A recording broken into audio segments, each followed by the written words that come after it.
The tax software asked me to verify a newly linked bank account ending in 4417. I had never seen those four numbers in my life. The blue light from the laptop monitor cast long, sharp shadows across my home office, a cramped corner tucked between the garage and the laundry room. A rhythmic thumping noise came from the dryer next door. Levi had left his heavy sneakers in the machine again. From the master bedroom at the end of the hall, my husband's breathing rose and fell in a deep, steady snore. I rested my left hand flat on the desk. The glass face of Mama's old Seiko watch caught the monitor's glow, the scratches on the surface illuminating like tiny fractures. I was 38 years old, a senior accountant at Whitfield & Lamb, and the sole manager of every bill, tax return, and insurance policy under our roof. I did not link a Capital One checking account to our household tax profile. My finger hovered over the mouse pad. I clicked the prompt to verify. The screen populated with a routing number and a transaction history. It was not the joint checking account we had used for 12 years. My hand moved on its own, steady and deliberate, opening a new tab to log into our primary joint savings dashboard. I pulled up the external transfer history for the last 6 months. 14 transfers, all moving outward from our joint savings into the account ending in 4417. Each transaction ranged from $4,000 to $8,000. They always processed on the third day of the month. That was the exact day I routinely worked late to close the monthly books at my firm. He knew my schedule. The total drained over 6 months sat at the bottom of the screen. $87,340. I did not gasp. I did not push my chair back or run down the hall to shake Craig awake. I sat perfectly upright in the dark. The faint smell of cold coffee drifted up from my insulated cup. I opened a new blank spreadsheet. The white grid filled the screen clean and absolute. Numbers do not possess the capacity to lie. I typed the headers into the first row. Date, amount, origin, destination, notes. Then I began to input the 14 transactions one by one. The rhythmic clicking of my keyboard merged with the thumping of the dryer and the snoring from the bedroom. 3 months ago, I had updated the tax software for our household. I filed for myself, for Craig, and for my younger sister Shelley, because she always claimed she was terrible with numbers. I remembered a strange prompt popping up on Craig's profile back then. I had dismissed it as a syncing error. My fingers paused on the keys. An $87,000 syncing error. Craig barely knew the password to our home wireless router, yet he had successfully opened a hidden bank account and established an automated diversion of our family savings. Someone had to have walked him through the process. The question of who helped him sat heavy and cold in the back of my throat, but I swallowed it down. Tonight was for data. I saved the file. I closed the laptop, letting the room plunge into darkness save for the faint yellow light spilling from the hallway. I picked up my coffee cup, walked into the kitchen, and rinsed it out in the sink. I turned off the laundry room light. Walking down the hall, I stopped between the 2 bedroom doors. On the left, 10-year-old Levi slept on his side, one foot shoved entirely out from under his blanket. On the right, 7-year-old Nola was curled around a stuffed bear, missing its left eye. I stood there in the shadows, occupying the exact center space between their rooms. It was where I always stood. The infrastructure. The one who kept the schedules running, the refrigerator, stocked the college funds growing. But $87,000 had evaporated from the system I was supposed to be guarding, and no one had asked my permission. For the first time in over a decade, I understood the terrifying difference between managing everything and controlling absolutely nothing. I walked into the master bedroom. I lay down on the mattress next to Craig. He shifted in his sleep, tossing a heavy arm across my stomach. It was an unconscious reflex. I stared straight up at the ceiling fan blades. The Seiko watch ticked softly against my wrist. I knew I would not sleep a single minute tonight, but I would lie perfectly still. When you discover a small fortune missing from your life, you do not start screaming. You stay quiet, and you check to see how much more is already out the door. The kitchen smelled like eggs that had been sitting on a cold plate for too long. Morning sunlight cut through the window above the sink, illuminating a dark, sticky ring of coffee Craig had left on the granite countertop. In the living room, the television blared the theme song to a children's cartoon. I stood at the stove, scraping the last of the breakfast portions onto Nola's plate. Craig came bounding down the stairs in his pressed slacks and a polo shirt bearing his company logo. He wore the Apple Watch I had bought him for his 40th birthday. He kissed my forehead, a dry, meaningless brush of lips. "Morning, babe," he said. He reached for his travel mug with one hand and pulled his phone from his pocket with the other. I watched him. Really watched him. He tilted the phone screen slightly down and away from me, planting his large thumb over the center of the glass as he read a notification. It was a subtle gesture, something I had likely seen 100 times and never registered. Now the tilt of his wrist looked like a neon sign in a dark room. "Mom, can Jaden come over on Saturday?" Levi asked. He sat at the island, his mouth completely full of scrambled eggs. "Ask your dad," I said. My voice sounded entirely normal. Craig did not look up from the screen. He kept his thumb planted. "Craig, Levi is asking you a question." I counted the seconds in my head. 1, 2, 3, 4. Before yesterday, his response time to his son was instantaneous. Now his attention had to travel back from somewhere else. He blinked, slipping the phone into his pocket. Yeah, sure, buddy. Sounds good." Nola slid off her stool and ran over to me, waving a piece of construction paper. "It's our family, Mommy." I took the paper. She had drawn 4 stick figures standing in a line under a yellow sun. The tallest figure was me because I was the one who was always home. Next to me was a smiling figure representing her father. Then Levi, then Nola. No one else. I held the drawing, my left hand gripping the edge of the paper. A small, shiny burn scar rested near my knuckles, a permanent souvenir from a baking accident with Mama when I was 12. Mama had told me that day I had steady hands.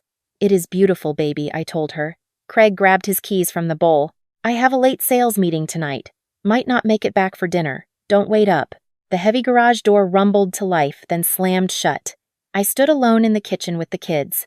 I looked at the dark coffee ring staining the pale granite. For 12 years, my immediate reflex had been to grab a sponge and wipe his messes away so the house looked perfect. I reached for the sponge, wet it under the faucet, and wiped the counter clean. It was pure muscle memory. Later that afternoon, the accounting firm was practically deserted for the lunch hour. My cubicle sat in the back corner, enclosed by frosted glass partitions. A row of freshly sharpened pencils lay perfectly parallel next to my keyboard. A ceramic mug declaring me the world's most okayest accountant sat next to a stack of sticky notes.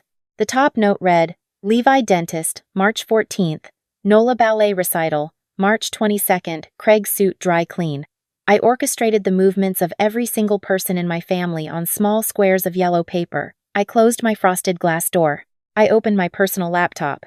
I logged directly into the bank portals, using my master credentials. I downloaded 12 full months of statements for our joint checking and savings accounts.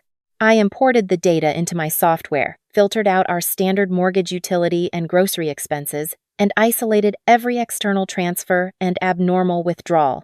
The $87,000 in bulk transfers was only the foundation. I found a secondary pattern. Over the last 8 months, $12,600 had been pulled in cash from automated teller machines in Montrose and the Heights. Those were trendy neighborhoods closer to downtown, an area Craig despised but my sister frequented. I cross-referenced our joint credit card. There were dinner charges at bistros we had never visited. There were high-end retail purchases delivered to addresses I did not recognize. There was a 3-day booking for a beachfront rental in Galveston exactly 3 months ago. Craig had told me he was attending a mandatory regional sales retreat that weekend. I highlighted the final column. The total damage was $104,000. Every month, an average of $13,000 had quietly bled out of our marriage. Money that should have been earning interest for Levi's future braces and Nola's college fund. A colleague knocked on my glass door, pushing it open an inch. "Tammy, you joining us for lunch at the deli?" I looked away from the horrific spreadsheet and manufactured a pleasant, apologetic smile. I ate at my desk, pushing against a deadline. She nodded and let the door swing shut. I had not eaten a single thing since the previous night. I opened a new browser window. I typed the phrase, "Texas Community Property Dissipation of Assets" into the search bar. I spent 20 minutes reading legal definitions, my breathing shallow and even. The law was clear. Money spent on an extramarital affair without the innocent spouse's consent could be credited back during a divorce settlement. I minimized the legal journal and opened the tax software portal again. I clicked past Craig's profile and opened Shelley's file. My sister was a freelance interior designer who survived mostly on aesthetic social media posts and sporadic client work. She had essentially begged me to handle her taxes last year, granting me full administrative access to her financial documents. I pulled up her income verification. Shelley had claimed $52,000 in annual income. However, the bank deposits she had linked to the software only accounted for $28,000 in actual freelance revenue. The gap was $24,000. I traced the routing numbers attached to her miscellaneous income deposits. The money had come from an account ending in 4417, Craig's secret checking account. My husband was funneling our family savings directly to my younger sister. I closed the laptop monitor. The metallic click echoed in the small cubicle. I placed both of my hands flat on the laminated desk surface. I looked at my perfectly aligned pencils. I looked at the yellow sticky notes dictating my endless responsibilities. I had found the person who helped Craig set up his hidden accounts. It was the same person I had baked pecan pies with every Thanksgiving since she was 5 years old. The same sister who called me boring but reliable. The same sister who always needed a place to stay when a relationship fell apart, and I always made up the guest bed with fresh sheets. She was using the access I gave her to systematically dismantle my life. I picked up my cell phone. I opened my contacts and scrolled down to her name. Shelley saved with a small pink heart emoji next to it. My thumb hovered over the call button. I did not press it. It was not time yet. I opened a new tab on my phone and typed a new search query. Best divorce attorney, Houston, Texas, fault adultery. The house was entirely silent when I walked back into my home office at 11 o'clock that night. Craig was already asleep. I sat in the same chair at the same desk, bathed in the same blue monitor light as the night before. But the woman sitting there had fundamentally changed. I spent 2 hours researching local family law attorneys, reading reviews, and studying the timeline for a fault-based divorce in Harris County. I created a new encrypted email address. I carefully attached all 47 files I had generated that afternoon. Every screenshot, every highlighted bank statement, every tracing document connecting Craig's transfers to Shelley's deposits. I sent them to the secure server. The accountant inside my head whispered that the evidence was not complete yet. The wife inside my head knew it was already far more than enough to burn everything to the ground. Craig shifted in the bedroom down the hall. Tam, his voice was thick with sleep. I turned off the monitor. Just working on an estimate. Come to bed. I walked down the hall and slid under the covers next to him. I kept a precise, calculated distance of 6 inches between our bodies. It was just enough space to avoid physical contact, but not enough space for him to realize he was sleeping next to a stranger. The following evening, I told Craig I had an urgent client file to review at the office. He did not question it, mostly because he had already announced he would be taking prospective buyers out for a late dinner. I did not drive to my office. I drove directly to the address I had mapped from his automated teller machine withdrawals. The apartment complex sat in the middle of Montrose. It was a trendy, mid-tier building, exactly the kind of aesthetic my younger sister loved. I pulled into the visitor parking section across the street and turned off my engine.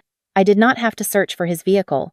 Craig's black Ford F-150, complete with the Houston Astros sticker Levi had proudly slapped on the rear bumper, was parked in a reserved resident space. Sitting immediately adjacent to it was Shelley's white Volkswagen Jetta. The small, beaded dream catcher she always hung from her rearview mirror was visible through the windshield. The two vehicles were parked so closely together they practically touched. I sat in the driver's seat and stared at them. The heavy Texas heat radiated through the glass windows. The smell of hot leather baked into the upholstery filled the cabin. Outside, a rhythmic chorus of crickets started buzzing from the manicured hedges lining the sidewalk. I looked up at the 3rd floor of the building. The second window from the left glowed with a warm, inviting yellow light. Through the thin horizontal blinds, I watched 2 shadows shift and merge in the center of the room. I did not cry. My left hand gripped the steering wheel so tightly my knuckles ached. The scratched glass of Mama's old Seiko watch pressed firmly against my skin. My cell phone vibrated in the cup holder. It was a video call from Nola. I took a slow breath, rotated the phone so the illuminated apartment window would be completely out of the frame, and answered. "Mommy, when are you coming home?" she asked. Her hair was still damp from her evening bath. "Soon, baby. Mommy is just picking up some milk. Can you get Oreos?" "Sure thing. I love you, Mommy. I love you more." I ended the call. The screen went black, reflecting my own face back at me. I opened my wallet and pulled out the small wedding photograph I kept tucked behind my driver license. We were 26 and 28 years old in the picture. I was holding a bouquet of local wildflowers because I had insisted they looked better than expensive imported roses. Craig was looking at me. I remembered exactly what he had whispered to me at the altar right before that picture was taken. "You are my anchor." I looked back up at the yellow window. I finally understood what the word meant. An anchor does not sail. An anchor does not shine. An anchor is a heavy, invisible thing that sits at the very bottom of the dark water, holding the ship perfectly steady so the captain can go wherever he pleases. Friday afternoon arrived with a strange, hollow quiet. I picked Nola up from her ballet practice and brought her home. Levi was spending the afternoon at his friend Jaden's house. I walked into the kitchen and set my keys on the counter. Beside the sink, Craig's ceramic coffee mug was washed and drying on the rack. He never washed his own dishes. It was the first physical anomaly. I turned around and looked at the metal hook by the garage door. His spare keys were missing. I walked down the hallway to the master bedroom and opened his side of the walk-in closet. The heavy canvas suit bag was gone. His leather toiletry kit was missing from the bathroom shelf. I opened the small desk drawer where we kept our important documents. His navy blue passport booklet was gone. From the living room, I could hear Nola singing loudly to an animated movie playing on the television. I walked back into the kitchen. There was a piece of white notepad paper pinned under a painted macaroni magnet Levi had made in kindergarten. The paper was perfectly centered on the stainless steel refrigerator door. Tammy, I'm sorry. I should have told you sooner. I am in love with Shelley. I need to figure things out. I will call when I am ready to talk about the kids. Please do not hate me. Craig. I read the words. I read them a second time. I took the paper out from under the magnet and folded it in half. I folded it in half again, matching the corners perfectly, creasing the edges with my thumb, just like I was filing a client invoice. I slid the folded square into the back pocket of my jeans. I am in love with Shelley. 6 words. He had written them in his hurried, messy cursive. Please do not hate me. 7 days ago, I might have collapsed onto the kitchen tiles. 7 days ago, I did not have 47 encrypted files of evidence. I had not counted $104,000 missing from my family. I had not sat in a dark parking lot watching his shadow cross the window of my sister's apartment.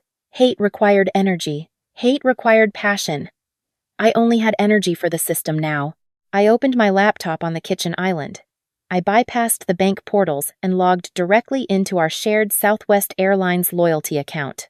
I handled all the travel bookings for our household, which meant I retained the master password. The upcoming flight itinerary loaded immediately. 2 tickets, Houston to Miami, one way, departing Sunday morning at 6:15. Passengers Craig Greer and Shelley Pruitt. Purchased yesterday afternoon with the credit card ending in 4417. Mommy, where is Daddy? Nola called out from the living room sofa. My voice did not shake. It sounded exactly the same as it did every other day of her life. Daddy went on a work trip, honey. Again, he said he would help me build my volcano project this weekend. I will help you. We will make the best volcano in your class. Better than Jaden's, way better. I picked up my cell phone. I dialed the local number I had researched late Wednesday night. A receptionist answered, and I asked for the attorney by name. Miss Cross. I need to meet with you tomorrow morning. I have 47 files of financial evidence. My husband just walked out on me with my sister and they are flying to Miami on Sunday. I need the divorce petition filed before he boards that plane. Naomi Cross did not express sympathy. She expressed action. Saturday morning. 8 o'clock at my office. Bring every piece of paper you have. And Miss Greer, do not transfer a single dollar out of your joint accounts yet. Let me look at the file first. Yes, ma'am. I disconnected and made a second call. I dialed the toll-free number for Frost Bank. I navigated the automated system until a human representative answered. I need to confirm the status of my inheritance account, I told the woman. I need to confirm there are no joint holders listed. The keyboard clicked on the other end of the line. Confirmed, Miss Greer. The balance is $340,000. You are listed as the sole owner. It is entirely separate property. Thank you. I ended the call. I scrolled through my contact list until my thumb hovered over the name Mom. I stared at the screen for a long time. Not yet. I set the phone face down on the granite counter. I walked into the living room, sat down on the carpet right next to Nola, and opened the boxes of baking soda and modeling clay. I asked her to show me exactly how the chemical reaction was supposed to work. She explained the process to me with the intense, absolute seriousness only a 7-year-old can muster. I sat there and I listened to her. Really listened. For the first time in weeks, I was fully present in my own living room. By 9 o'clock that night, both children were asleep in their beds. I stepped out onto the back porch. The thick Texas humidity wrapped around my arms immediately. The air felt heavy and sticky, pressing down on the neighborhood. The crickets were practically screaming from the wet grass. From the house next door, I heard the muffled, enthusiastic applause of a television game show. I held a cold bottle of Shiner Bock beer in my right hand. I rarely drank beer, but Craig had left a 6-pack sitting in the bottom drawer of the refrigerator. I had paid for the groceries, so the beer belonged to me. I sat down on the wooden steps Craig had built 3 years ago. He had spent an entire weekend hammering the planks together and then never bothered to sit on them once. I opened my phone. I tapped the contact named Mom. It rang 3 times. Lorene answered. Tammy, is everything okay? Her voice held a strange guarded edge. Craig left. The silence on the line stretched out. 2 seconds. 3 seconds. 4. What do you mean he left? She finally asked. He left a note on the refrigerator. He said he loves Shelley. They are flying to Miami on Sunday morning. The silence returned, but this time it was different. I listened carefully to the empty space over the cellular connection. I did not hear the sharp intake of breath a mother takes when she learns her daughter's family has been destroyed. I did not hear a gasp of shock. I heard a long, heavy exhale. It was the specific breathing pattern of someone who already knew the news, someone who had simply been waiting for the inevitable phone call to arrive. Mom, did you know I asked the question even though I possessed the answer? I wanted to hear her lie to my face. I needed one final confirmation that I was not paranoid, that the family I had served for my entire life was exactly the illusion I suspected it to be. Honey, she said. Her voice wavered. Shelley came to me a few months ago. She was confused. I told her it was just a phase. I told her it would pass. A few months, my voice was perfectly flat. The cold glass of the beer bottle sweated against my palm. I thought I could handle it myself. I did not want to worry you. You already have so much on your plate at work and with the kids. How long did you know I cut her off? I did not yell. I just demanded the data. She swallowed hard. 4 months. 4 months. 120 days of sitting across from me at Sunday dinners, asking me to pass the potatoes while knowing my husband was sleeping with my sister. Did you help Shelley find her new apartment? I asked. She did not answer. The silence was an admission of guilt. Did you keep Craig's passport for him? Shelley asked me to hold on to it just in case he needed it. Mom, you kept my husband's passport for my sister. I stated it as a permanent record. It was no longer a question. Lorene started to cry. The sound was wet and desperate. Tammy, please. I was trying to protect everyone. No, Mom. You were protecting Shelley. Because you always protect Shelley. Because Tammy is strong. Tammy handles the taxes. Tammy can take care of herself. Tammy does not need anyone to protect her. I pulled the phone away from my ear and pressed the red button. I did not say goodbye. I took a slow sip of the beer. The neighbor's television had been turned off. The crickets continued their endless noise. I looked down at the illuminated screen of my phone. I opened my contacts one more time and tapped the name Dad. It rang twice. Hank answered with his usual low grumble. Hey, kiddo. How long did you know? I asked him. The line went completely still. I could picture him sitting in his recliner staring at the muted sports channel. Finally, he cleared his throat. Your mother handles those things. I ended the call. I set the phone down on the wooden step beside me. I leaned my head back and looked up at the night sky. The intense light pollution of the Houston suburbs swallowed almost everything in the atmosphere, leaving only 3 or 4 faint stars visible through the haze. It was fewer than I expected to see, but it was enough. I had made 3 phone calls that day. The first 2 were about logistics and strategy. The third call was the moment I realized I was entirely alone in the world. The drive to the Galleria area of Houston took exactly 32 minutes on Saturday morning. The heavy traffic on the loop had not yet formed, and the rising sun was already baking the asphalt. The air conditioning in my sedan hummed a low, steady note, struggling against the thick humidity pressing against the glass. I kept both hands on the steering wheel. I drove the speed limit. I used my turn signals. I performed every action with the mechanical precision of a woman who had meticulously categorized the absolute destruction of her own life. The law firm of Cross and Beal occupied the 14th floor of a tall, reflective glass building. The waiting room smelled of lemon polish and expensive leather. A silent receptionist pointed me down a long hallway. I carried my black leather work tote. Inside the tote was my laptop, a silver thumb drive containing 47 encrypted files, a printed spreadsheet spanning 6 crisp pages, and the folded construction paper drawing of my 4-person family that Nola had proudly handed me 3 days ago. I did not know why I had brought the drawing. It sat at the very bottom of my bag, hidden beneath the financial ruin of my marriage. Naomi Cross did not look like a woman who offered a shoulder to cry on. Her office was small but immaculately clean. The walls held 3 framed law degrees and a single photograph of 2 teenage boys standing on a football field.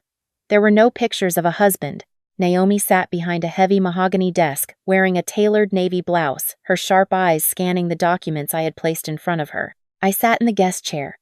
I crossed my legs at the ankles, I rested my hands in my lap, feeling the scratched glass of my grandmother's Seiko watch pressing against my wrist bone. Naomi read in absolute silence. The wall clock ticked. 5 minutes passed, then 10, then 25. She did not ask a single question. She used a silver pen to trace the columns of my spreadsheet, her eyes moving back and forth between the printed dates and the corresponding bank statements I had organized in the manila folders. She flipped to the final page, read the total sum of $104,000 and slowly closed the file. She set her silver pen down perfectly parallel to the edge of the desk. She looked at me for a long time before she spoke. "Miss Greer," she began, her voice low and textured. "In 22 years of practicing family law in Harris County, I have never had a client walk into my office with a forensic quality evidence package on day one. Most people come in here with a box of tissues and a lot of tears. You came in here with a spreadsheet." I kept my spine perfectly straight against the chair. "Tears do not hold up in court." A small, tight smile touched the corner of her mouth.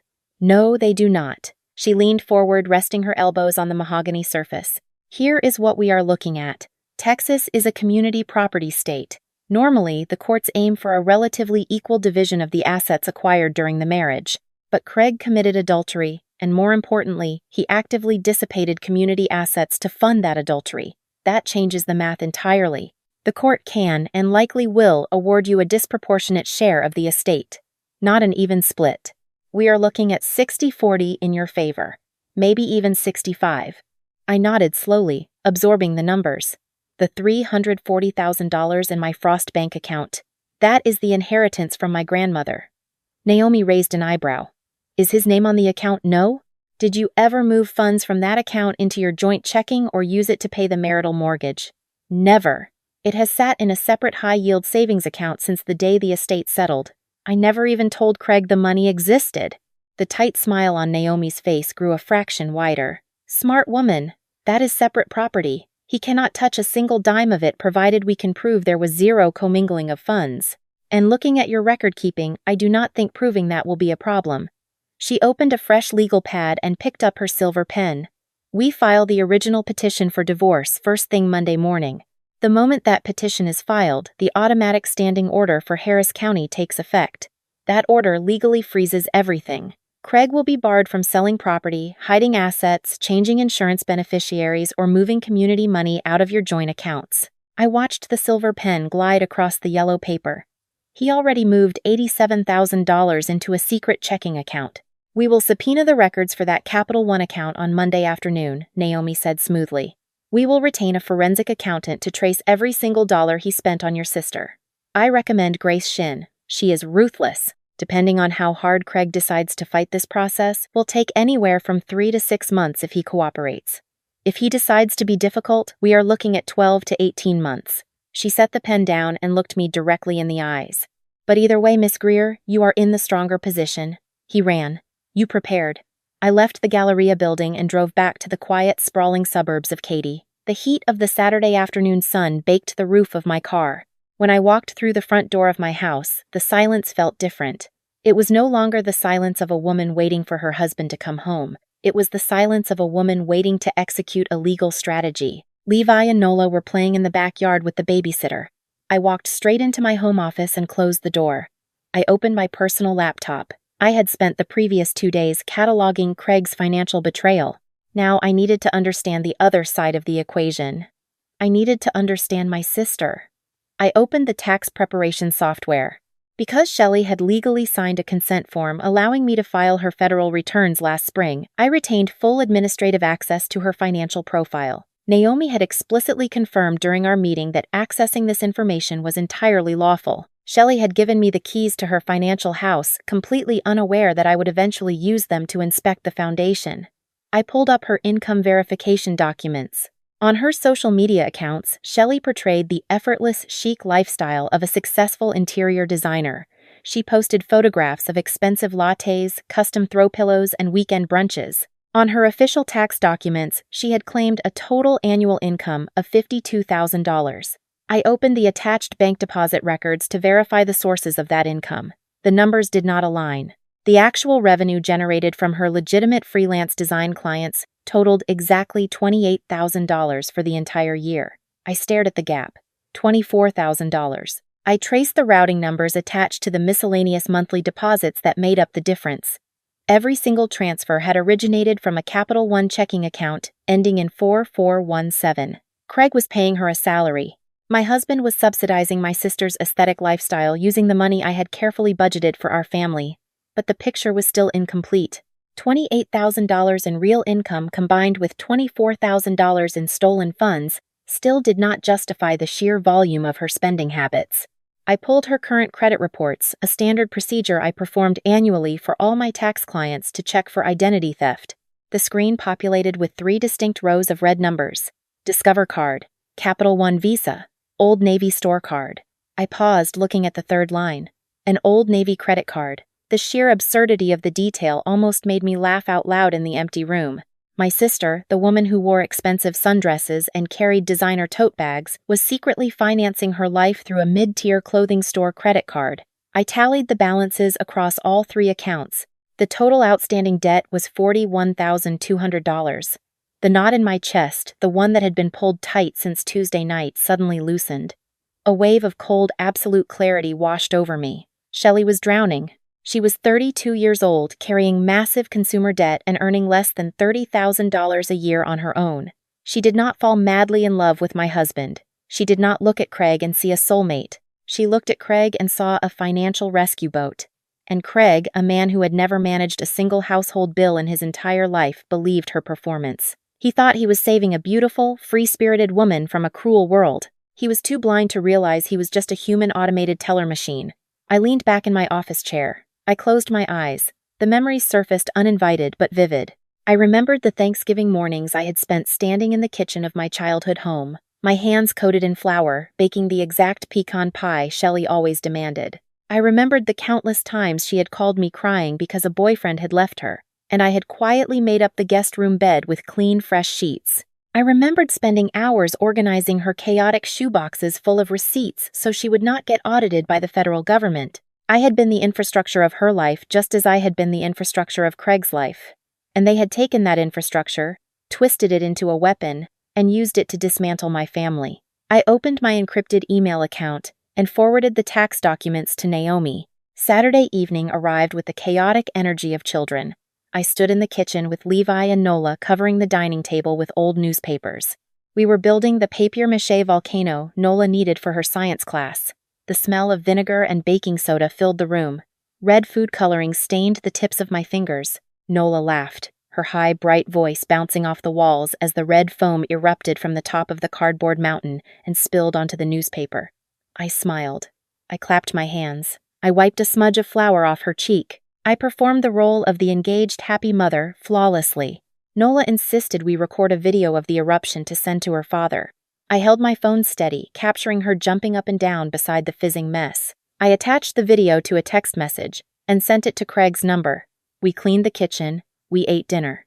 I helped them through their bath routines and tucked them into their beds. I walked back down to the kitchen and looked at my phone sitting on the counter. 6 hours had passed since I sent the video. The screen finally lit up with a reply. "Love it, princess." There were no emojis. There was no apology for missing the project. There was no explanation for where he was. Levi walked into the kitchen to get a glass of water. He wore his oversized baseball pajamas. He stood by the refrigerator holding his glass, his dark eyes watching me carefully. He was 10 years old. He was old enough to sense the shifting tectonic plates beneath the floorboards of our house, even if he did not possess the vocabulary to describe the earthquake. "Mom," he said quietly, "when is Dad coming back?" I turned to face him. I kept my expression soft, but my voice was firm. "Soon, baby. He has some work stuff he needs to sort out." Levi stared at me for a long moment. He took a sip of his water. He did not ask another question. He turned around and walked back up the stairs. The sound of his bare feet on the wooden steps echoed in the quiet house. Sunday morning broke with a pale, cloudless sky. I sat at the kitchen island with my coffee cup. I opened the Southwest Airlines application on my phone. I navigated to the upcoming trip section. The flight status indicator glowed a bright, cheerful green. Departed. Craig and Shelley were currently somewhere over the Gulf of Mexico. I tapped the seating chart icon. 2 seats in the middle of the aircraft were highlighted in blue. Seat 14A, Seat 14B. They were sitting shoulder to shoulder, drinking terrible airplane coffee, flying toward a new life funded by the money I had saved. I took a screenshot of the seating chart and the departure confirmation. I drafted a new message to Naomi. Is this evidence of abandonment? Her reply arrived 3 minutes later. Perfect. I spent the rest of Sunday existing on autopilot. I drove the kids to the local park. I pushed Nola on the swings. I threw a baseball with Levi. We went to the grocery store, and I specifically avoided the aisle containing the expensive brand of dark roast coffee Craig drank every morning. I bought the cheaper brand I actually preferred. It was a tiny, insignificant rebellion, but my chest felt a fraction lighter as I placed the bag into the shopping cart. When Sunday night finally arrived, the house fell into a deep, heavy silence. I locked the front door. I checked the windows. I turned off the porch light. I walked into the master bedroom. I brushed my teeth, washed my face, and changed into an old faded cotton shirt. I turned off the bedside lamp. The room plunged into darkness. I climbed into the king-size bed. For 12 years, I had slept rigidly on the right side of the mattress, keeping my body confined to my designated half, always careful not to crowd Craig in his sleep. I had spent 4,380 nights sleeping on the edge. I pulled the heavy duvet over my shoulders. I moved my legs. I slid my body across the cool cotton sheets until I was resting exactly in the dead center of the mattress. There was no snoring. There was no heavy arm thrown across my stomach. There was only the quiet hum of the air conditioning vent blowing cool air down from the ceiling, and the steady, reliable ticking of the Seiko watch resting on the nightstand beside me. I closed my eyes, spread my arms out wide into the empty space, and finally went to sleep. Monday morning arrived with a sharp, blinding light that cut straight through the gaps in the bedroom blinds. I woke up exactly where I had fallen asleep, perfectly centered on the mattress. The empty space on either side of me did not feel like a void. It felt like newly acquired territory. I got up, made coffee, and drove downtown to meet the woman who was going to map every inch of my husband's financial deceit. Grace Shin operated out of an office building that smelled of ozone and fresh printer toner. She was 45 years old, a Korean-American forensic accountant who wore a sharp black blazer and spoke with the blunt, unvarnished efficiency of someone who spent her life untangling other people's lies. She did not offer me water or coffee. She simply pointed to the empty chair across from her expansive glass desk. I handed over the black leather portfolio. The evidence package had grown over the weekend. It now contained 63 meticulously organized files. Grace opened the first folder. She began to read. I sat in silence and watched her eyes track back and forth across the spreadsheets. She possessed the same quiet, intense focus I used when auditing a difficult corporate client. We were the same kind of woman, speaking the exact same language of ledgers and liabilities. 40 minutes passed. The hum of the central air conditioning filled the room. Grace finally closed the last folder. She interlaced her fingers and rested her chin on her hands. "Your husband is not a sophisticated hider," Grace said. Her voice was flat and authoritative. "This is a man who probably typed how to open a secret bank account into a search engine and simply followed the very first result. The $104,000 you found, that completely checks out. The $87,000 in bulk transfers from your joint savings, plus the automated teller machine withdrawals, plus the retail credit card trail. You tracked that perfectly. But here is the problem with amateur auditing when you are emotionally involved. You miss the blind spots." She turned her laptop monitor so it faced me. "Look at his payroll," she instructed. I leaned forward. I looked at the direct deposit lines from Apex Building Solutions. "Craig earns a base salary of $112,000, Grace explained, tapping the screen with a manicured fingernail. "That base salary hits your joint checking account on the 1st and 15th of every month. You see it. You budget with it. But you forgot about his quarterly performance commissions. For the last 6 months, his commission checks have not been deposited into your joint checking account." My eyes scanned the routing numbers. My stomach dropped. I had only been monitoring the accounts I controlled. I had never thought to monitor his payroll portal. "He redirected his commission payouts," Grace continued. "He submitted a new direct deposit form to his Human Resources Department. For half a year, an average of $14,500 a month has been quietly flowing directly into the Capital One account ending in 4417.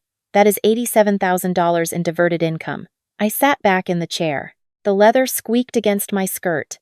"The $104,000 you found, Grace," said her voice, dropping a fraction lower, plus the $87,000 in redirected commissions I just traced. "That is $191,000 of community money your husband funneled to your sister. In the state of Texas, the court is going to credit every single dollar of that back to your side of the ledger." I looked at the numbers glowing on the screen. $191,000. Craig had stolen a down payment on a luxury house to finance a fantasy. What about the inheritance? I asked. My voice sounded remarkably steady. The $340,000 in the Frost bank account.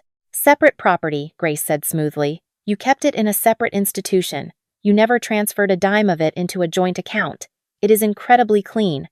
But you should be prepared, Tammy. If Craig hires a desperate attorney, they might argue that marital efforts somehow contributed to the growth of that account.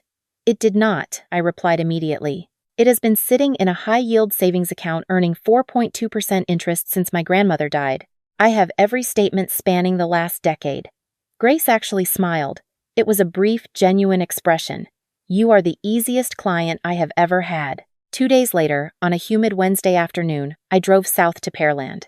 I needed to visit my parents. I needed to perform the ritual of a daughter simply checking in, completely unaware that her world had ended.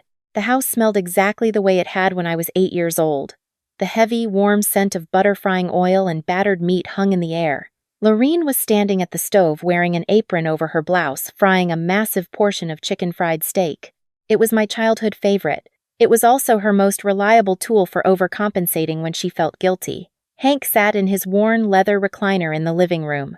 The television was tuned to a golf tournament. The volume was low, just a steady murmur of polite applause and whispered commentary. He looked up when I walked in, offered a brief nod, and said his standard greeting. Hey, kiddo. He immediately looked back at the television screen. He did not ask where Craig was. He did not ask how my week was going. His silence was a fortress he had built 30 years ago, and he refused to step outside of it. I walked into the kitchen. Lorene turned around, wiping her hands on a dish towel. Her smile was far too wide. Her eyes darted nervously around the room, refusing to hold my gaze for more than a second. Tammy, honey, she said, dinner is almost ready. I made extra gravy. Thank you, Mom, I said. I just need to use the restroom upstairs. I climbed the carpeted stairs. I walked past the guest bathroom. I walked straight down the narrow hallway and stopped in front of the linen closet. My heart beat a steady, heavy rhythm against my ribs. I reached out and turned the brass knob. The closet smelled of old cedar and lavender sachets. The top shelves held folded towels and spare blankets. But I was not looking at the top shelves. I looked down at the floor tucked into the far left corner, right next to the cardboard box holding our antique Christmas ornaments. The spot was completely empty. The blue Samsonite suitcase was gone. My mother had purchased that massive, indestructible piece of blue luggage from a department store in 1998. We had used it for our one and only family vacation to Branson, Missouri. I was 10 years old on that trip. Shelley was 4, and she had kicked the back of my seat for 6 straight hours in the car while my parents ignored her. That blue suitcase had lived in the bottom left corner of this hallway closet for 26 years. Now it was missing. I knew exactly where it was. My mother had a favorite saying whenever she packed for a trip. Travel light, live heavy. She always said it while snapping the heavy metal latches of that blue Samsonite shut. I stood in the hallway and stared at the empty patch of carpet. My own mother had taken her personal suitcase out of this closet driven to my house while I was working at the accounting firm and used it to pack my husband's dress shirts. She had packed his shoes. She had packed his slacks. She had zipped my entire 12-year marriage into a blue bag and delivered it to the apartment of her golden child. I was the reliable daughter who was supposed to stay behind and carry the heavy luggage. I closed the closet door. I walked downstairs and took my seat at the dining table. Lorene set a white porcelain plate with a familiar blue rim in front of me. The chicken fried steak was perfectly golden, smothered in thick cream gravy. I looked at her hands as she set the plate down. Her fingers were trembling. It was a tiny, almost imperceptible shake.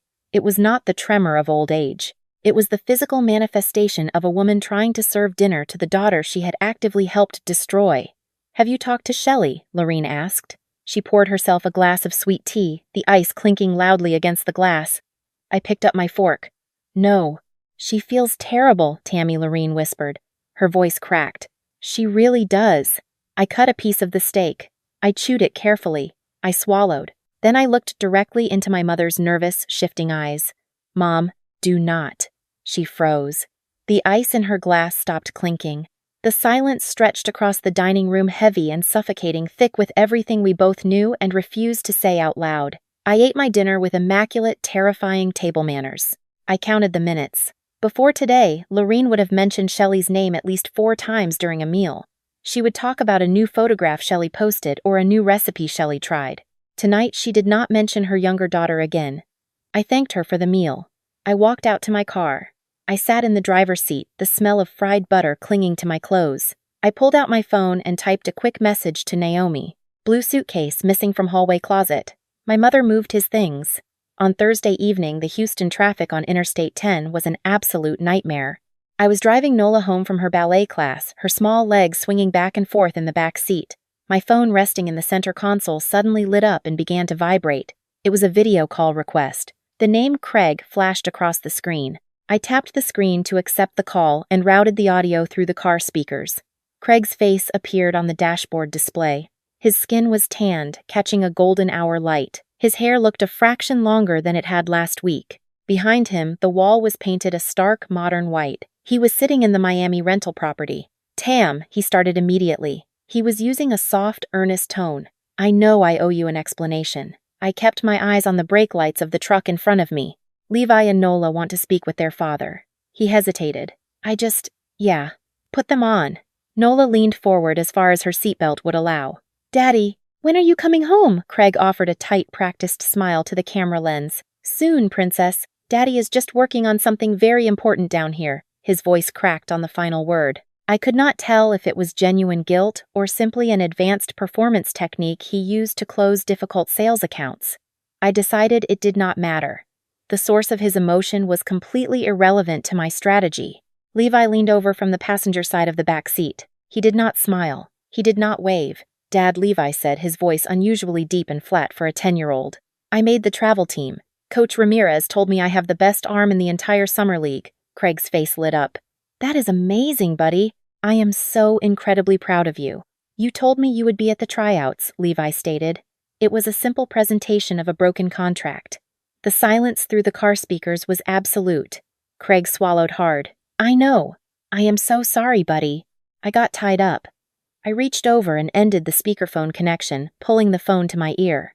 Craig, how are you handling the school pickup schedule for next week? I will figure it out, he muttered. You need to figure it out quickly. Levi has his first tournament game on Saturday. I disconnected the call without waiting for a reply. I tossed the phone back into the cup holder. Mommy Nola asked softly from the back seat. Is Daddy okay? Daddy is okay, baby, I told her, my eyes fixed on the highway. He just needs to sort some things out. I glanced up into the rearview mirror. Nola was nodding, her face serene, completely accepting the lie. Then I looked at Levi. He was staring out the passenger window at the passing concrete barriers. He did not believe a single word I had said. The absolute betrayal in my son's eyes stripped away the last lingering shred of grief in my chest. There was no room left for mourning. There was only room for warfare. Friday morning arrived with a blinding, oppressive heat. The temperature was already approaching 90 degrees by 9 o'clock. I stood on the wide concrete steps outside the Harris County Courthouse in downtown Houston. The heat radiating off the pavement made the air shimmer and distort. The sounds of city traffic construction equipment and distant sirens echoed off the towering glass skyscrapers surrounding the plaza. I held a thick manila envelope in my hands. Inside the envelope was a physical copy of the document Naomi Cross had filed electronically 20 minutes ago. I pulled the heavy paper out and read the top page. Original petition for divorce. Petitioner Tamara Lynn Greer. Respondent Craig Mitchell Greer. Under the section detailing the grounds for the dissolution of the marriage, Naomi had filed a dual pleading. The first ground was standard insupportability, the legal terminology for irreconcilable differences. The second ground was adultery. The moment the electronic stamp hit the county clerk's server, the Harris County standing order automatically activated. It was an invisible cage dropping straight out of the sky. Craig was now legally barred from selling a single asset. He was prohibited from transferring money out of our accounts. He could not cancel our health insurance, alter his life insurance beneficiaries, or destroy a single piece of financial documentation. Any attempt to access the remaining community property to fund his Miami vacation with my sister would result in an immediate charge of contempt of court. He was frozen in place, and he did not even know it yet. My phone buzzed in the pocket of my slacks. I pulled it out. A text message from Naomi illuminated the screen. It is filed. Standing order is in full effect. He cannot move a single dollar now without the permission of a judge. You did the hard part, Tammy. Now we build the fire. I locked my phone. I looked back down at the legal petition in my hands. The heavy white paper felt both terrifying and incredibly light. It was the official death certificate of my marriage. 12 years of shared holidays, joint tax returns, mortgage payments, and compromises had been reduced to a dozen pages of legal demands. I carefully folded the document. I opened my black leather tote bag. I slid the petition into the back compartment. It rested perfectly flat against the construction paper drawing Nola had made earlier that week. I pictured the drawing in my mind, 4 stick figures standing under a yellow sun. There were no longer 4 people in my family. The man on the right side of the paper had erased himself, but as I walked down the courthouse steps and merged into the busy Houston crowds, my shoulders pulled back and my spine straightened. We were 3 now, and the 3 of us were going to stand perfectly steady. Tuesday evening brought a strange, heavy scent the moment I unlocked the front door. I dropped my work tote on the floor and paused in the entryway. The house did not smell like the remnants of whatever Mrs. Kowalski had fed the children for an afternoon snack. It smelled aggressively floral. I walked into the kitchen and stopped. 2 dozen dark red roses stood in a tall glass vase on the center island. They were arranged perfectly, taking up the exact spot where I used to wipe away my husband's carelessly abandoned coffee rings every single morning. A small white card leaned against the glass. Next to the vase sat 2 brightly wrapped boxes. One was a large Lego Star Wars building set. The other was a pristine American Girl doll box. Craig knew exactly which sets and which dolls to purchase because I diligently emailed him the children's wish lists before every single birthday and holiday. I picked up the small white card. I am coming home. I made a terrible mistake. Please let me fix this. See. Nola ran into the kitchen from the living room, her babysitter trailing close behind. My daughter let out a high shriek of pure joy and threw her arms around the doll box. "Mommy, look!" Nola yelled, her eyes bright and wide. "Daddy sent me a doll in the mail." Levi walked into the kitchen a moment later. He stopped a few feet away from the island and stared at the Lego box. He was 10 years old, standing right on the fragile edge of completely understanding the world. His face remained entirely neutral. He did not reach for the box. I thanked Mrs. Kowalski and paid her for the afternoon. I locked the door behind her and walked back to the kitchen. The roses were blooming, their petals thick and velvety. Craig had never purchased a floral arrangement for me outside of Valentine's Day, and even then, I usually had to send him a subtle text message reminder around 2 o'clock in the afternoon. Now he was sending 2 dozen long-stem roses without any prompting at all. What did that mean? It meant someone had explicitly instructed him to send them. Was it Shelley? Was it my mother? Or was he actually sitting in Florida feeling the crushing weight of genuine remorse? The worst part, the small fragment of my heart that I truly despised actually wanted his remorse to be real. Craig initiated a video call later that night, after the children had eaten dinner. I accepted the connection and propped the phone against a water glass. His face appeared on the screen. The bright Miami sunlight had faded into the artificial glow of a lamp. His voice sounded remarkably different. It was softer, moving at a much slower cadence. The boisterous, loud energy he carried into every room was completely gone. He was utilizing his second-tier sales voice, the specific tone he reserved exclusively for his most difficult and hesitant clients. "Tam," he started, his eyes searching the screen. "I know I do not deserve another chance." I rested my hands flat on the table. "You are right. You do not deserve one." "I know," he whispered, "but I am asking you anyway." Shelley was a mistake. She was the biggest mistake of my entire life. I tilted my head, studying his face. "You are calling my sister a mistake. Do you know what she would think if she heard you say that out loud?" Craig blinked rapidly. He had not anticipated that response. His mouth opened, but no sound came out for a full 3 seconds. "I just mean, that is not what I meant to say." "Craig, when exactly are you coming back?" He ran a hand through his hair. "Friday. I booked a flight. One way. Just me." "Where are you staying in Miami right now?" He looked away from the camera lens for a fraction of a second. "An Airbnb. Downtown." "Are you alone?" I asked. The silence stretched across the digital connection. He swallowed. "Yeah, I am alone." I knew he was lying. The Southwest Airlines family account had already confirmed Shelley's return ticket was booked for the exact same day, on the exact same flight. I did not expose his lie. I collected it, filed it away, and prepared to end the conversation. After disconnecting the call, I opened my laptop. I logged into our family cloud sharing account. I navigated directly to the connected devices section and clicked on the Apple Watch I had purchased for his birthday. I requested the comprehensive location history data. The map populated with hundreds of tiny red dots. I filtered the data parameters. I isolated every Wednesday and Friday over the previous 6 months. The results loaded instantly. For the past 24 weeks, his watch had registered at the exact same geographic coordinates every single Wednesday and Friday night, from 11 o'clock until 5:30 the following morning. The address matched the Montrose apartment complex perfectly. 48 nights. For 48 different mornings, I had woken up to a cold, empty space on his side of the mattress and blindly accepted his story about hitting the gym early to beat the traffic. 48 times I had poured my coffee and believed the man I married was working hard to stay healthy. I took screenshots of every single location pin. I emailed the entire batch to Naomi and Grace. I walked into the kitchen and stared at the red roses on the island. The outer petals were already beginning to droop. I did not change the water in the vase. I decided I would never change the water. I walked down the hall to check on the children. Nola was fast asleep, her small arms wrapped tightly around the new doll, a soft smile resting on her face. I pulled her blanket up over her shoulders and kissed her forehead. I stepped into Levi's room. His bedside lamp was still glowing. He was lying on his back, staring at the ceiling, a book resting unread on his chest. "Mom?" he asked quietly. "Yeah, baby. Is Dad really coming back? He says he is." Levi turned his head and looked at me. His eyes held an exhaustion that belonged on the face of an old man. "Do you want him to come back?" I stood in the doorway and looked at my son. I could not answer him. I walked over, kissed the top of his head, and turned off the lamp. Stepping back into the dark hallway, I realized Levi's simple question burned far worse than the missing $104,000 ever could. Friday evening arrived with a heavy, suffocating rainstorm. Craig walked through the front door just before dinner. He looked thinner, his skin tanned from the Florida sun. He dropped his duffel bag on the floor and knelt down.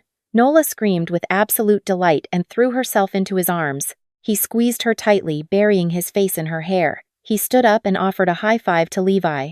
My son nodded, slapped his father's hand quickly, and took a step backward, completely avoiding the offered embrace.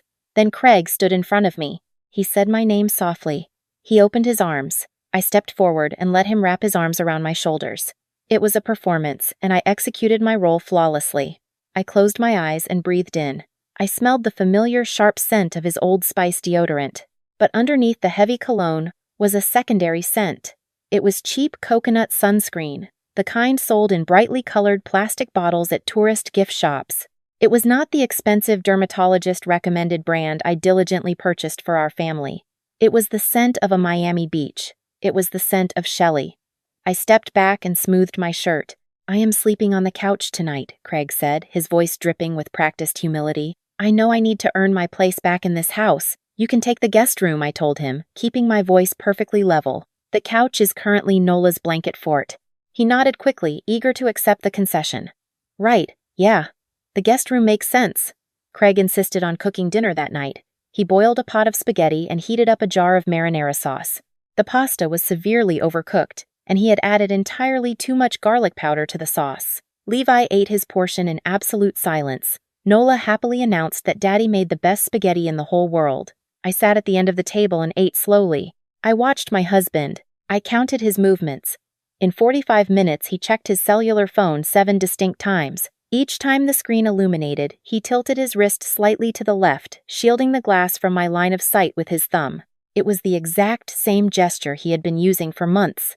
After the children were bathed and put to bed, Craig sat down next to me on the living room sofa. He leaned forward and rested his elbows on his knees.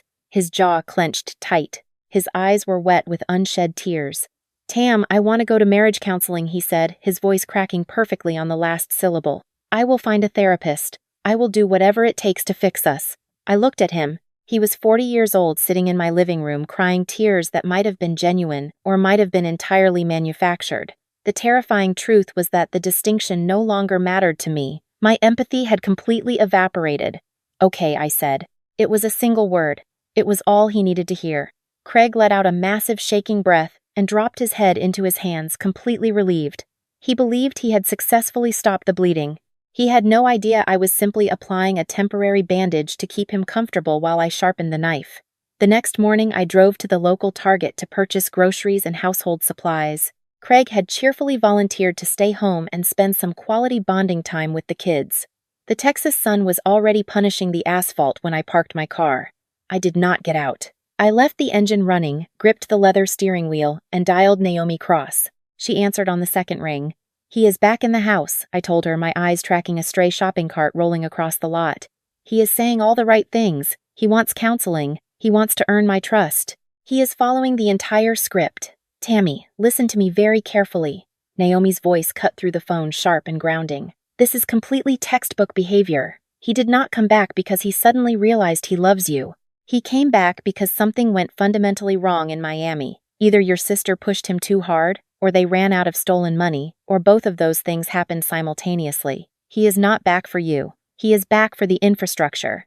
I closed my eyes. The cool air from the dashboard vents blew across my face. Infrastructure. It was the exact word I had used to describe myself while standing in the dark hallway outside my children's bedrooms. Naomi had seen it immediately. What do I do now? I asked. You do absolutely nothing different, she commanded. The divorce petition has been successfully filed with the court. The standing order is currently active. If he tries to move a single dollar out of your accounts, he is in direct contempt of a judge. Let him play the role of the repentant husband. We need him completely calm and cooperative for the upcoming deposition. When is the deposition? 2 weeks. Grace Shin found something highly irregular in his commission payout structure, and you are going to need to see the documents in person. I opened my eyes and looked out at the bright parking lot. The brief, pathetic moment of wavering I had experienced the night before was entirely gone. The steel armor slid back into place, locking tightly around my ribs. I will be there, I said. The routine of a Sunday afternoon lunch in Pearland had not changed since I was a child. I pulled into the driveway of my parents' house and parked behind my father's truck. Craig had stayed home, offering me what he called some quiet family time while he supposedly worked on a sales presentation. I unbuckled Nola from her car seat and followed Levi up the concrete walkway. The heavy, savory smell of roasting beef, carrots, and onions greeted us before I even pushed the front door open. Lorene was in the kitchen pulling a massive pot roast out of the oven. Hank was out in the garage. The sharp, metallic grinding of his socket wrench against the lawnmower engine echoed through the wall, mixed with the thick scent of old motor oil. Nola immediately ran out to the backyard to look for grasshoppers. Levi wandered into the garage to stand silently beside his grandfather, absorbing the mechanical work without asking questions. I set my purse on the entryway table and told my mother I needed to wash my hands. I walked up the carpeted stairs to the second floor. I had already confirmed the blue Samsonite suitcase was missing on Wednesday, but seeing the empty space had not been enough. I needed to force the issue out into the open air. I walked back down the stairs and stepped into the dining room. Lorene was carefully setting the table, placing the familiar white porcelain plates with the blue trim exactly 2 inches from the edge of the wood. "Mom," I said, keeping my voice entirely conversational. "Where is the blue suitcase?" Her hand froze in midair. She was holding a heavy silver serving spoon. She did not look at me. "What did you say, the blue Samsonite luggage?" "It is not in the hallway closet." She carefully set the spoon down next to the gravy boat. She wiped her hands on her apron, her eyes focused intensely on a small scratch on the dining table. "Oh, I gave that old thing to Goodwill. It was taking up too much space." "You kept that suitcase in the exact same spot for 26 years, I said, "and you suddenly decided to donate it to Goodwill last week." She turned her back to me and hurried toward the kitchen counter. "The pot roast is going to get cold, Tammy. Call the boys inside." I did not push her any further. The physical reaction was all the confirmation I required. The silence between us settled over the dining room, heavier and far more suffocating than the smell of the roasted meat. We sat down to eat. Nola talked happily about the new dress her American Girl doll was wearing. Levi chewed his food and stared at his plate. Hank methodically cut his meat, completely ignoring the tension radiating across the table. Lorene overcompensated by talking entirely too much. She rambled about the rising cost of groceries, the neighbor's landscaping project, and the humidity. I ate my food and counted the omissions. During a normal Sunday dinner, my mother would have mentioned Shelley's name at least 4 times. Today, she did not mention her younger daughter a single time. I loaded the children back into the car an hour later. The drive from Pearland back to Katy took 45 minutes on Highway 99. I kept one hand on the steering wheel and used the other to dial Naomi Cross on the Bluetooth system. "My mother used her own luggage to help my sister move my husband into his new apartment," I said when she answered. "I need to know something. During the divorce proceedings, if we subpoena my mother to testify about the timeline of the affair, can she legally refuse to answer?" "Parent-child privilege does not exist in civil cases in the state of Texas," Naomi replied smoothly. "If we put her on the stand and ask her under oath, she has to answer the questions. If she refuses, she can be held in contempt of court. Understood. I ended the call. I looked up into the rearview mirror. Levi was staring out the window at the passing concrete barriers. Nola had fallen asleep, her head tilted awkwardly against her car seat. I memorized the lines of the highway and the shape of the afternoon clouds. I knew with absolute certainty this would be the last time I ever drove my children to that house, pretending we were a family. Monday evening brought a different kind of storm. I arrived home late after spending 2 hours reviewing the finalized forensic accounting report with Grace Shin. I unlocked the front door and stepped into the entryway. The kitchen lights were blazing. Craig was sitting on a stool at the center island. A large craft paper envelope lay ripped open on the granite counter. Several thick stacks of legal documents were scattered across the surface. A Harris County Sheriff deputy had officially served him at the house while I was downtown. His face was completely drained of color. His jaw was locked so tightly the muscle ticked visibly under his skin. His eyes were red, but they did not hold tears of sadness. They held pure, unadulterated fury. The house was incredibly quiet, save for the low hum of the refrigerator. Upstairs, I could hear the digital sounds of Levi playing a video game. The faint rhythmic pew-pew-pew echoed down the staircase. From Nola's room, a soft melodic singing drifted out as she brushed her doll's hair. Craig stood up. The wooden legs of the bar stool scraped harshly against the floor tiles. "You filed for divorce," he said. His voice was a low, controlled hiss. "Yes." "When he demanded taking a step toward me, 2 weeks ago, before you even boarded your flight back from Miami, he stared at me, his chest heaving. Before you let me come back into this house, you let me sleep in the guest room. You let me make dinner for my kids. And the entire time you had already filed the papers. You left a handwritten note under a macaroni magnet and flew across the country with my younger sister," I replied, setting my purse on the counter. "Let us not compare timelines, Craig." He slammed his hand down on the scattered papers. "Adultery. You are officially claiming adultery on a public court record. Do you have any idea what that does to my professional reputation in this city?" "I know exactly what it does," I said, my voice dropping to match his volume. "It triggers a disproportionate division of the marital estate. It grants me a dissipation credit for the $191,000 you funneled directly to Shelley. The cash withdrawals, the credit card charges, the bank transfers, and 6 solid months of commission checks you secretly redirected. And that standing order you are holding means you cannot move a single dollar out of our accounts without a judge giving you explicit permission. Which you already violated, by the way, when you booked those airline tickets last week." The anger completely vanished from his face, replaced instantly by naked panic. He had assumed the $87,000 in basic transfers was his only vulnerability. He thought his payroll diversion was an impenetrable secret. The realization that I knew every single detail stripped the breath right out of his lungs. How he stammered, his eyes darting to the floor and back to my face. "How do you know that exact number?" "I am a senior accountant, Craig. It is literally what I do for a living." I watched the man I had married for 12 years desperately scramble for a new tactic. The aggression melted into a pathetic, pleading posture. He reached across the counter, palms facing upward. "Tam, please," he begged. "We can work this out. I came back home. I chose us. I will give you whatever you want. We can do the counseling.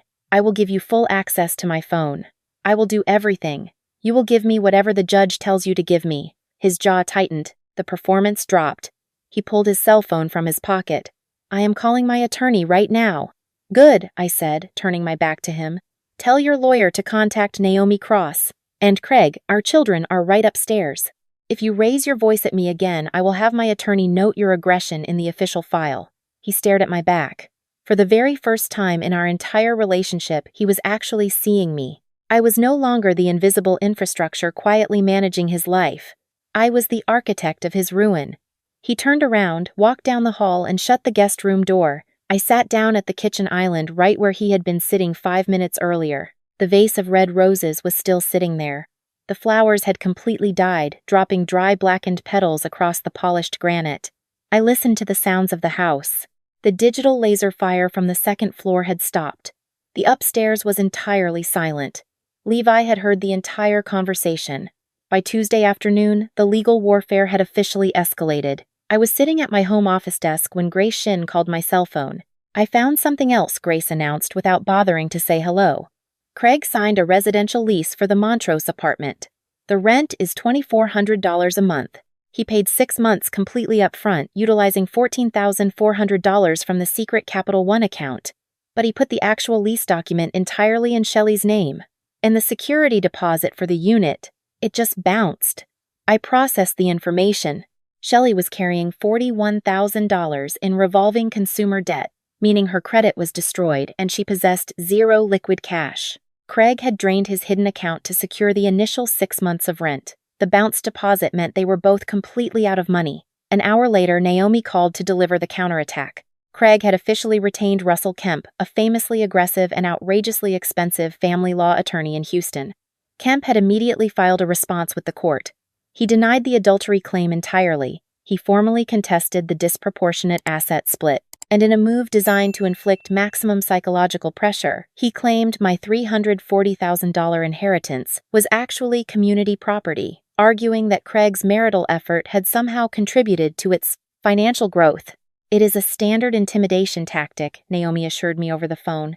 "They will lose that argument. Your Frost Bank statements show zero commingling of funds, but you need to understand that he is going to fight extremely dirty." I ended the call and stared out the window. Craig's financial accounts were legally frozen. His secret stash was empty. Yet he had somehow retained one of the most expensive lawyers in the county. Where was the retainer fee coming from? The only logical answer was his mother. I had not called Bet yet. I had wanted to keep her out of the crossfire for as long as possible, but the perimeter was rapidly shrinking. On Wednesday evening, the summer heat finally broke, leaving a cool, dry breeze in its wake. I stood in the backyard holding a green rubber garden hose. I was carefully watering the small pecan tree I had grown from a single seedling Mama had given me years ago. The back door opened with a loud squeak of hinges. Levi walked out onto the patio. He was not carrying his baseball glove. He did not have a book. He just walked across the grass and stood a few feet away from me. "Mom," he said quietly. I twisted the brass nozzle on the hose, cutting off the water pressure. The last few drops fell silently into the dark soil.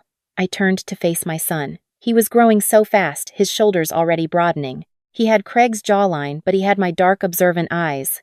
"Yes, baby, I heard you and Dad talking last night in the kitchen." It was not a question. It was a statement of fact. I set the heavy hose down in the grass. I took a step toward him. "How much of it did you hear?" "Enough." He looked down at his sneakers, then back up at my face. "Our dad and Aunt Shelley." He let the sentence trail off into the evening breeze. He did not need to finish it. "Levi, listen to me," I said, keeping my voice steady and completely clear. "I need you to know something very important. None of this is your fault. None of this is Nola's fault. You did nothing wrong." He crossed his arms over his chest. He looked intensely annoyed. He did not want comforting maternal cliches. He demanded the truth. "I know that. I am not a little kid. I just need to know if we are staying in this house." "We are absolutely staying in this house. And Dad, I do not know yet. The lawyers have to figure that out. But you and Nola are staying right here with me." He nodded once, processing the logistics. He turned around and started walking back toward the patio. He pulled the screen door open, then paused, holding the handle. He looked over his shoulder. "Mom, yes, do not let Aunt Shelley come to my baseball games anymore." He walked inside and let the door shut behind him. I stood completely alone in the fading light of the backyard. The leaves on the small pecan tree were beginning to turn brown at the very edges, signaling the end of the season. The Seiko watch felt incredibly heavy against my wrist bone. My 10-year-old son had just drawn a definitive, uncompromising boundary that had taken me 38 years to learn.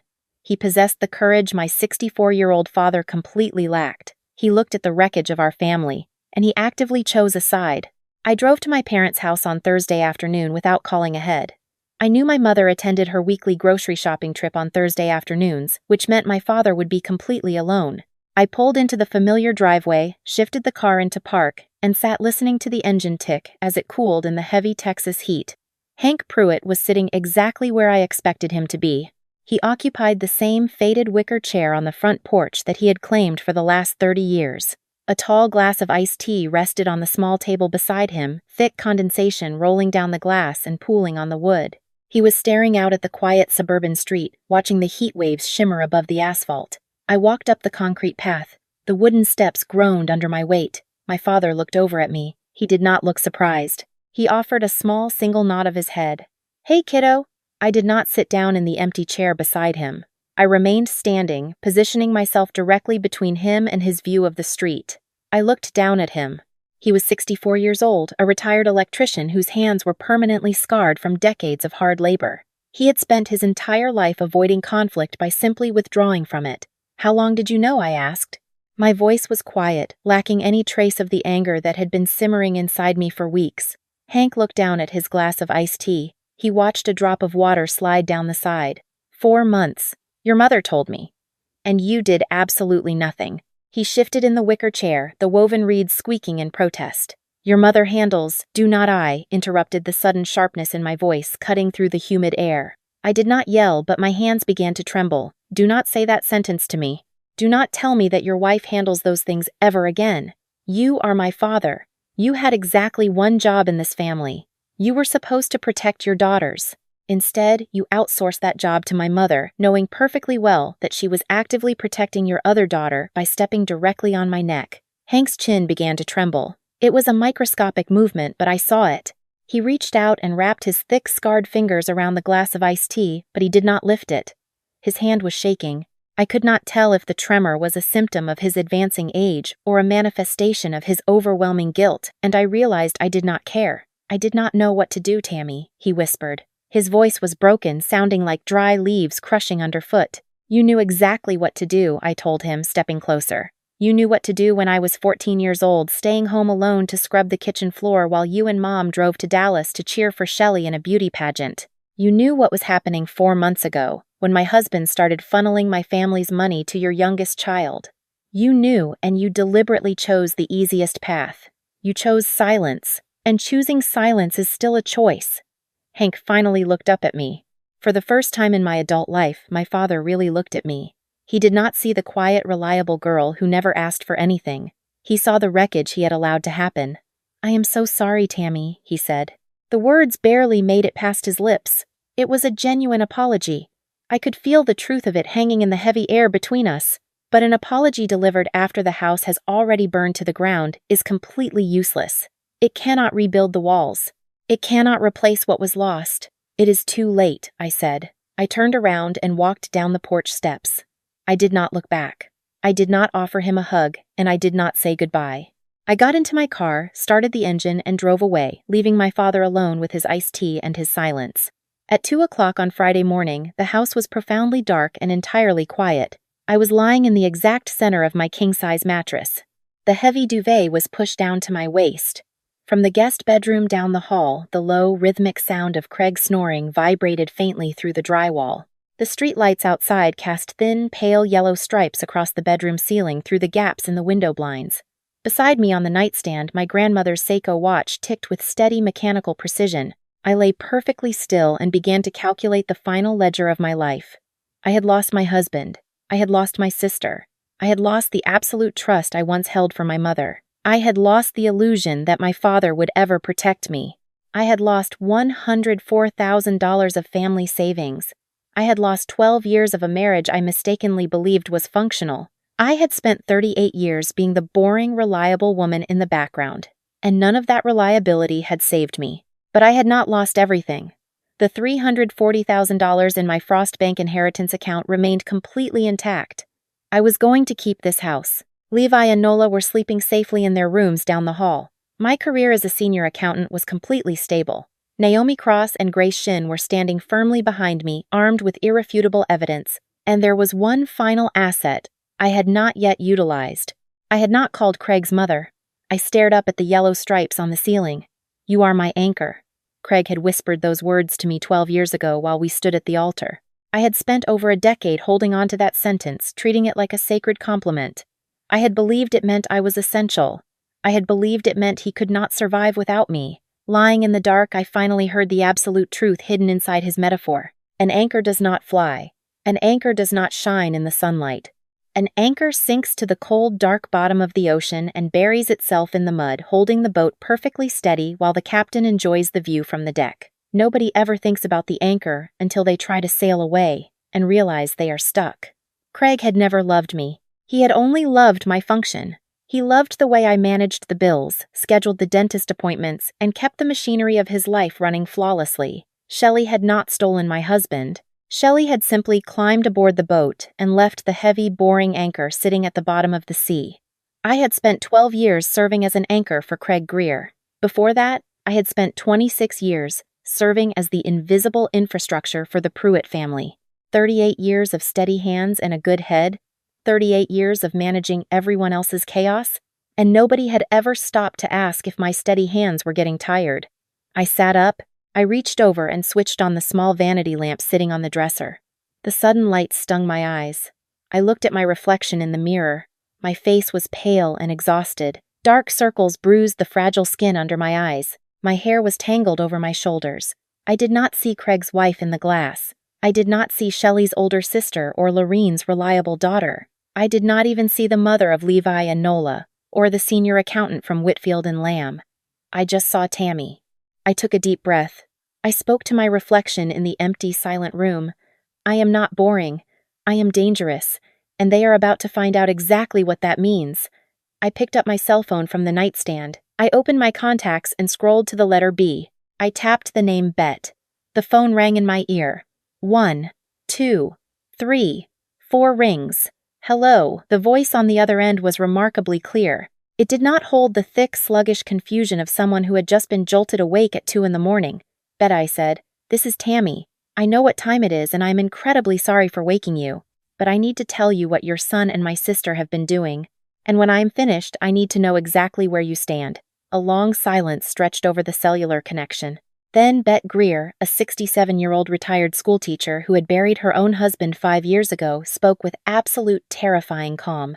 I have been waiting for this phone call for 3 weeks, honey. Tell me every single thing. I sat on the edge of my bed and told my mother-in-law the entire story. I spoke for 45 minutes. I detailed the tax software discovery, the missing $87,000, the secret apartment in Montrose, the bounced security deposit, and the airplane tickets to Miami. Bet listened to me. She did not interrupt. She did not attempt to defend her son. She did not cry. When I finally finished speaking, the line was quiet for a moment. His father did the exact same thing to me in 1994, Bet said, her voice dropping into a low, hard register. I stayed with him because I thought I had no other choice. You are so much smarter than I ever was, Tammy. You tell me exactly what you need me to do. Saturday morning broke with a pale gray light. It was the morning of the day Craig had planned to abandon his family and fly to Florida. I did not sleep after my conversation with Bet. I rose from the bed at 4:30, walked downstairs, and began brewing a pot of dark roast coffee. The bitter, warm aroma filled the kitchen.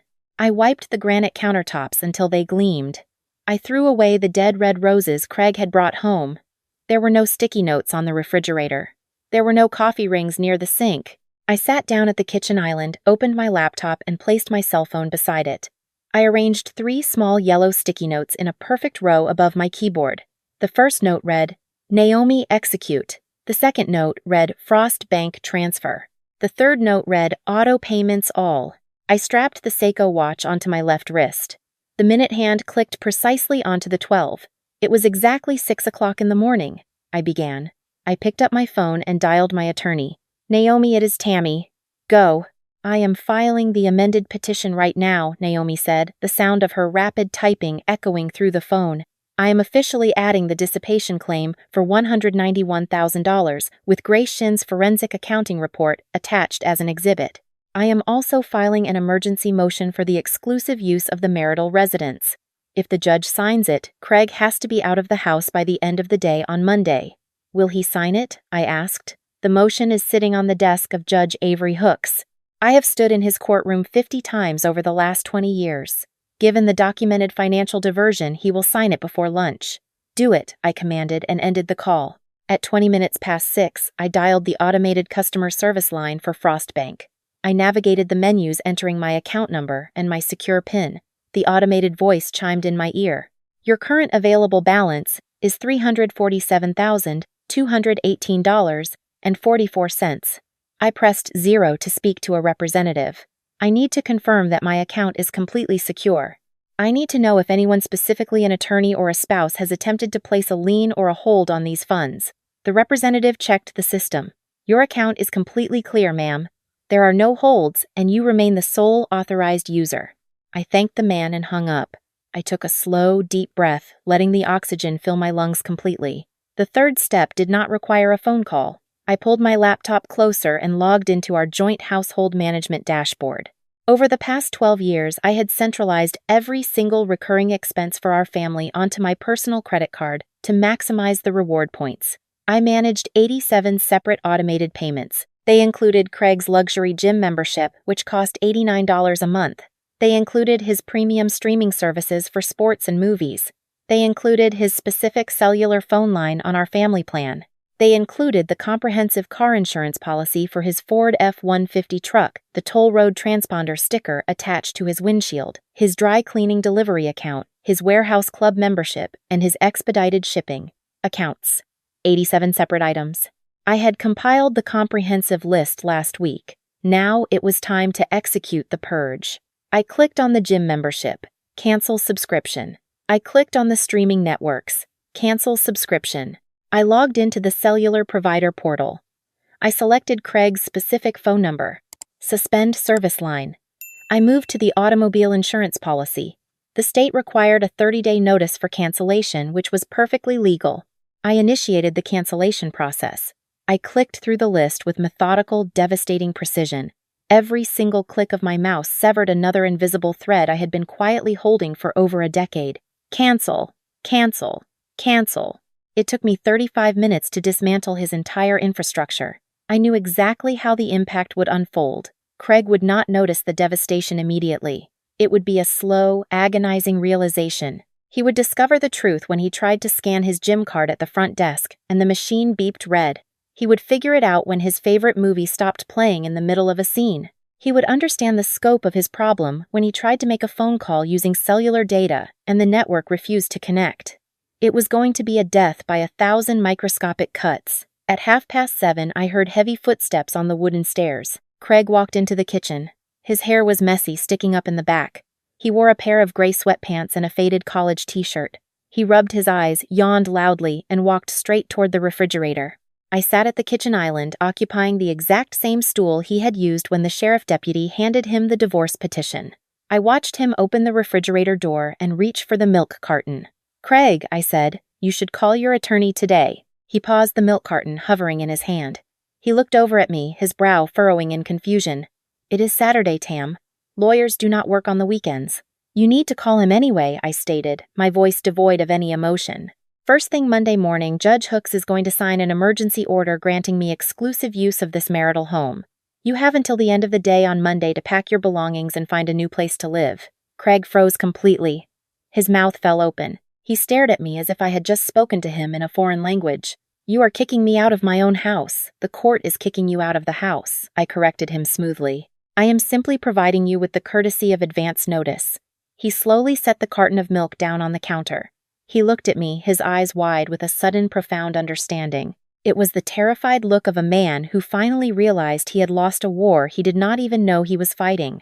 He did not argue. He did not yell. He turned around, walked down the hallway, and disappeared into the guest bedroom, closing the door quietly behind him. I stood up from the stool. I picked up my coffee cup and carried it to the sink. I ran the warm water, rinsing the ceramic clean. I picked up a damp sponge and wiped down the granite countertop. It was the same reflex I had executed for 12 years.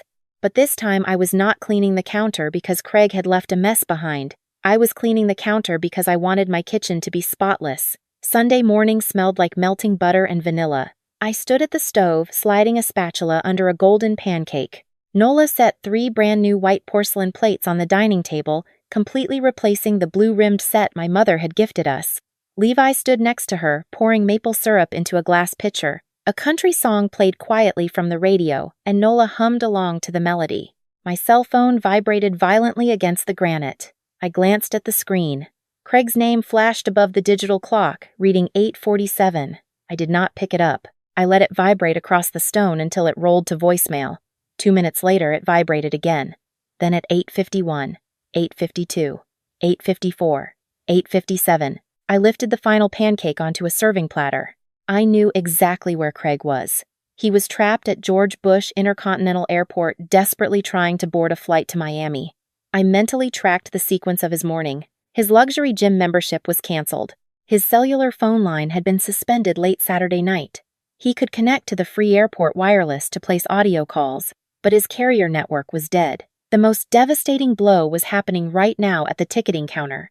Our joint Visa credit card was completely frozen, and the secret Capital One checking account was practically empty, holding exactly $344.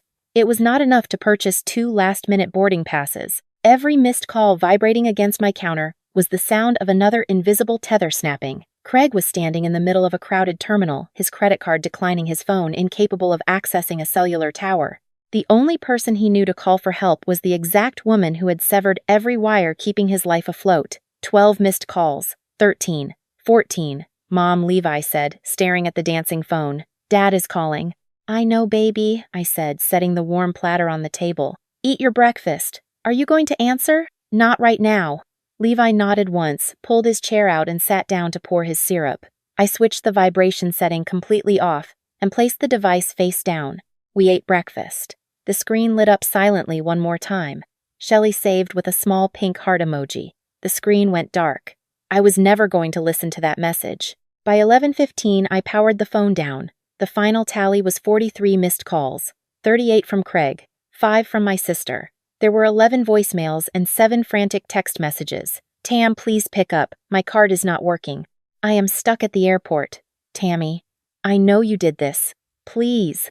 I read every single word, absorbed his absolute desperation, and set the phone aside. That afternoon, I drove Levi and Nola to the community park. The brutal summer heat was giving way to a rolling breeze.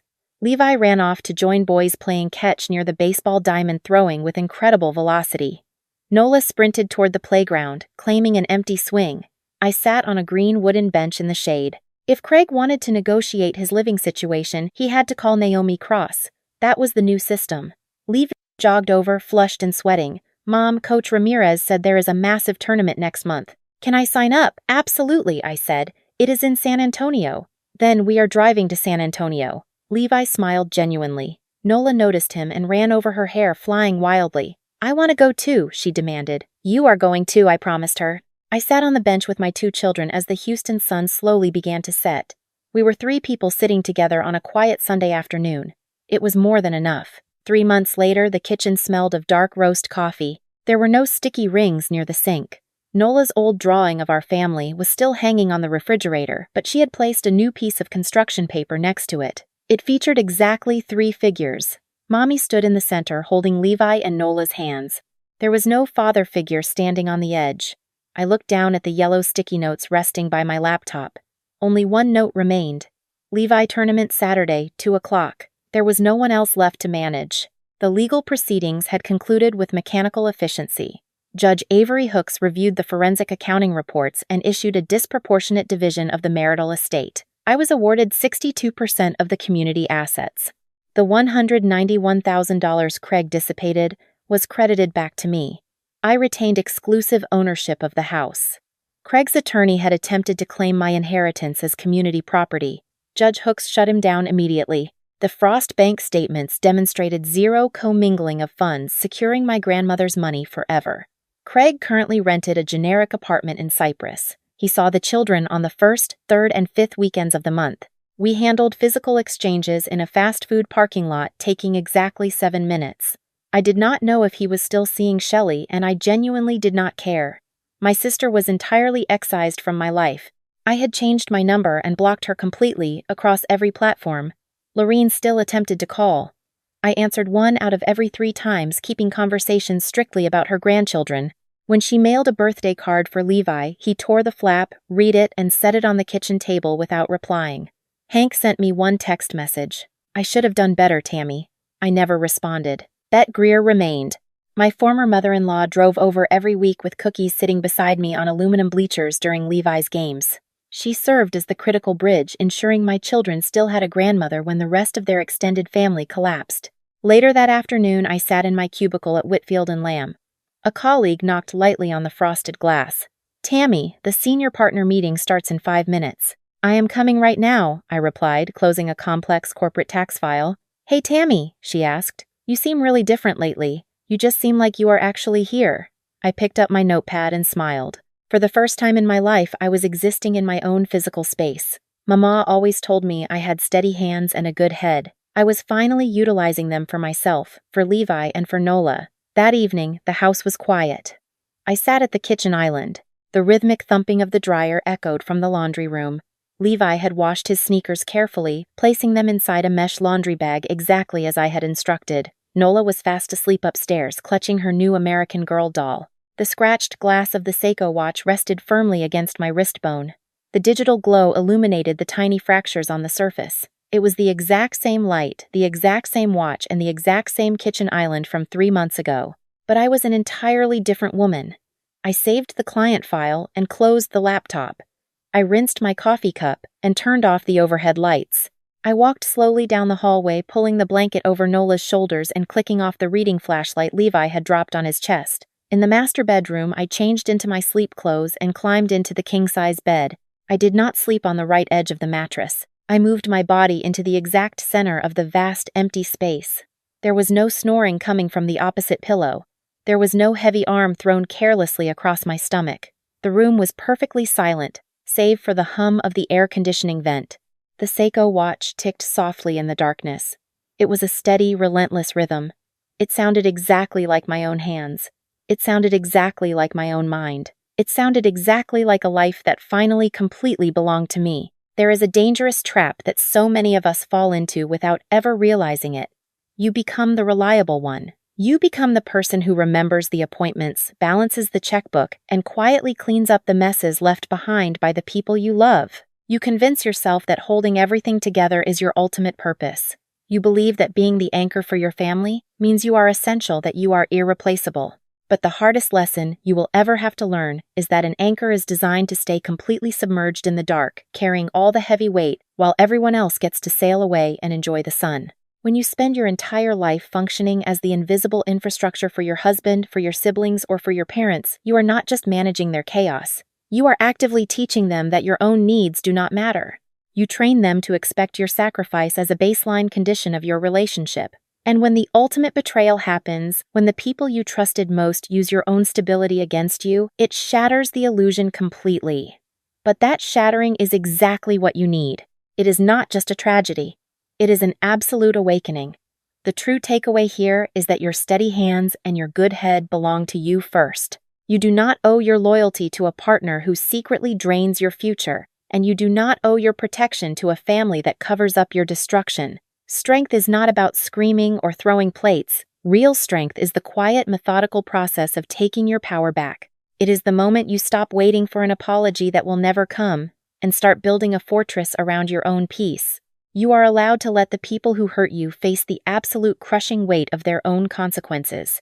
You are allowed to step out of the background and stand firmly in the center of your own life. Have you ever found yourself playing the role of the quiet anchor, holding on to a relationship or a family dynamic that was silently pulling you under? How did you finally find the courage to let go of the rope and choose yourself? Share your fighted story in the comments below, because your journey might be the exact lifeline another woman needs to hear today. Nó lại bị hiện cái system.io